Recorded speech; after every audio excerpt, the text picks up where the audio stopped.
Hello मेरी बच्चा party, क्या हाल चाल। आई होप बढ़िया, स्वस्थ और मस्त हैं आप सभी। और मेरा नाम है शिवांश और हम आज मिल रहे हैं एक नए चैप्टर के साथ जिसका नाम है राइज ऑफ मराठास। क्या नाम है चैप्टर का? चैप्टर का नाम है राइज ऑफ मराठास। ठीक है जी। चलो तो एक एक करके सभी चीज़ों को डिस्कस करेंगे कि क्या क्या पढ़ना है इसमें। तो चैप्टर 3 जो हमारा राइज ऑफ मराठास है, ठीक है, इसके बारे में बहुत छोटी सा डिस्कशन लास्ट चैप्टर नंबर 2 में हुआ था। ये भी आपको एक बात मेरी ध्यान रखनी है कि अभी जो हम यूनिट पढ़ रहे हैं वो बी यूनिट पढ़ रहे हैं। ठीक है, मतलब बी आपकी, हाँ, थीम पढ़ रहे हैं और आपका चैप्टर 3 ये वाला स्टार्ट हो गया। 2 हमने फिनिश कर लिया है। जिसने भी अभी तक 2 नहीं देखा है वो जा करके देख लो, उसे पूरा फिनिश करो और चैप्टर फिर 3 देखोगे। ठीक है। और राइज ऑफ मराठास की जब बात आती है तो आपको एक नाम याद आता है, वो आता है शिवाजी का, है ना। जो नाम आपके सामने याद आता है वो आता है शिवाजी का नाम। ठीक है। तो कौन थे, क्या हुआ, ये सब चीज़ें हम पढ़ेंगे। इससे पहले हम क्या करते हैं, ये देखो एक पिक्चर दिखाता हूँ। ये पिक्चर आपको जो दिख रही है ना, रायगढ़ के किले की है और ये उसका एंट्रेंस है। ये वाला जो इस साइड आप देख रहे हो ये क्या है, ये उसका एंट्रेंस है। ठीक, एक सेकेंड। हाँ, ये इसका एंट्रेंस है, ये वाला पोर्शन। और ये रायगढ़ का किला है। सही है। चलो, और अब देख लेते हैं भैया टाइमलाइन, कब कब क्या क्या हुआ है। हम्म। तो शिवाजी की जो जन्म हो गया था वो 1630 में हो गया था। फिर 1646 में शिवाजी का प्रशासन स्टार्ट हुआ, रूल स्टार्ट हुआ। 57 में फाउंडेशन हुआ मराठा नेवी का। 1666 में एस्केप हो गया, मतलब इम्प्रिजनमेंट हुआ, है ना। और इसके बाद देखो 74 में छत्रपति शिवाजी का क्रोनेटेशन हुआ रायगढ़ में। ठीक, अभी जो बताया, मतलब उनका राज्यभिषेक हुआ। फिर दक्षिण दिग्विजय हुई, है ना। फिर और 80 में इनकी डेथ हो गई। ठीक, 80 से लेकर के ये लगभग बीच का समय, यानी कि 90s के बाद वाला, ये 1707 में मुगल का मराठास के साथ क्या हुआ, युद्ध रहा। ठीक है भाई, बात क्लियर है। बहुत अच्छा, तो यहाँ से स्टार्ट करते हैं कि पहला जो क्वेश्चन आता है हमारे मन में वो ये आता है कि मराठास कौन थे, उसको हम आज इसमें सीखेंगे, समझेंगे। ठीक है। तो Marathas are a group of people native to the Deccan plateau. Deccan पठार से लोग आए थे, वहाँ के लोग थे Marathas.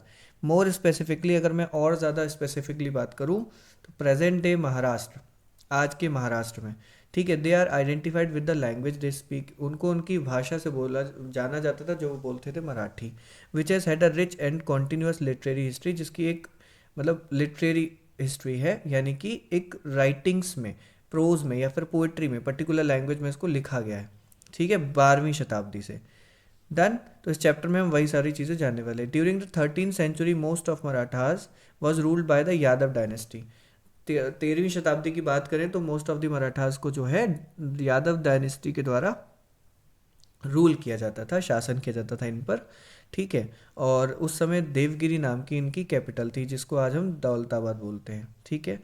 In the early 14th century, 14वीं शताब्दी में द यादवा dynasty was overcome by the Khilji सल्तनत फ्रॉम इंडिया।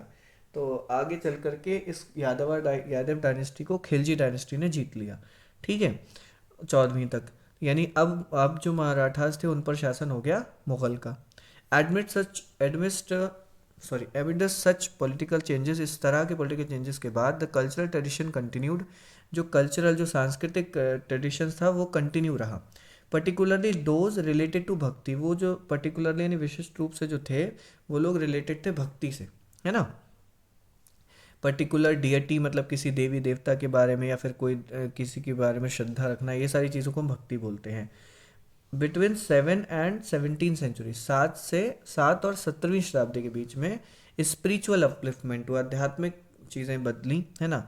जिसमें saint and seeker from several parts of India, saint का मतलब जो संत हैं, सीकर्स हैं उनके, ठीक है, वो अलग अलग देश हिस्से के, मतलब कि भारत के अलग अलग हिस्सों से आए, जो प्रेफर कर रहे थे पाथ ऑफ भक्ति टू मियरली एक्सटर्नल रिचुअलिज्म। ठीक है, ताकि जो एक्सटर्नल रिचुअलिज्म है, यानी कि जो बाह्य स्तर पर जो रिचुअल्स हो रहे हैं उसको भक्ति के थ्रू, है ना, पाथ ऑफ भक्ति, ठीक, उसको प्रेफर कर रहे थे।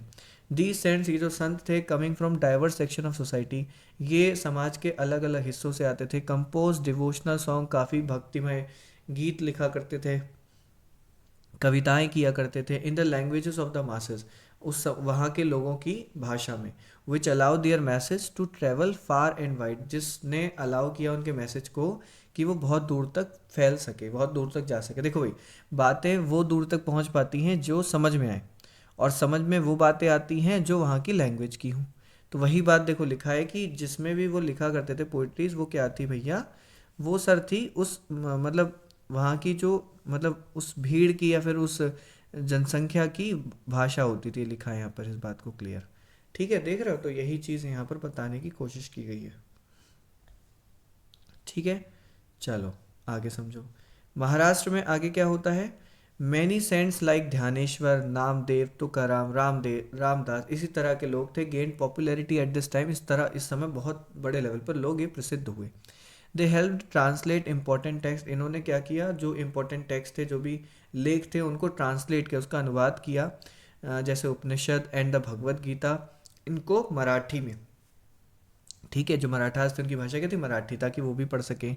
Making their philosophy accessible to the people, देखो लिखा है, ताकि उसकी जो दार्शनिकता है वो लोगों तक पहुंच सके, वो समझ, जब मैं किताब बच्चों तब पढ़ पाऊंगा जब वो मेरी भाषा में लिखी होगी या उस भाषा को मैं जानता हूँगा। तो वही बात हुई यहाँ पर। Some also focused on social organisation, कुछ लोगों ने कुछ सामाजिक ऑर्गेनाइजेशंस पर, संगठनों पर ध्यान दिया।